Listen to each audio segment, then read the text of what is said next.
My grandfather built this cabin in 1962 with his own 2 hands. Every board, every nail, every window. It sat on 5 acres of pristine land, surrounded by pine trees, with a view of the mountains that would take your breath away. For 60 years, that cabin survived everything nature threw at it. Storms, floods, harsh winters. It was our family's sanctuary. Then one Saturday morning, I get a frantic call from a neighbor. The HOA is throwing some kind of party at the cabin. I'm confused because I never approved anything. I race over there, and what I see makes my blood boil. 50 people. Music blasting. They've broken into the cabin. Windows are shattered. There's graffiti spray painted on the walls my grandfather built. The furniture he crafted by hand. Destroyed. Beer bottles everywhere. Someone even carved their initials into the wooden table where we had family dinners for decades. I find the HOA president, Karen, standing there with a drink in her hand, laughing. I demand to know what's happening.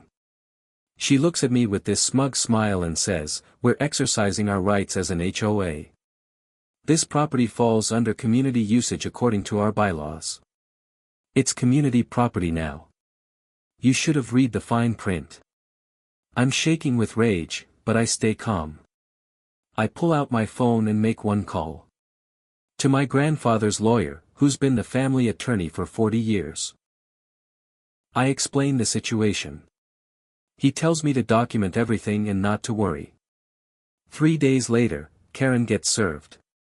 Turns out, my grandfather's cabin was built in 1962, 15 years before the HOA even existed. The property was grandfathered in and explicitly excluded from HOA jurisdiction. It was right there in the original county records.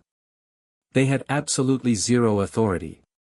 We sued for trespassing, property damage, vandalism, and fraud. $47,000 in damages, plus legal fees. Karen tried to fight it, but the evidence was overwhelming. The HOA's insurance refused to cover it because they acted outside their authority. Within 6 months, the HOA collapsed under the financial pressure. Karen resigned and moved out of state.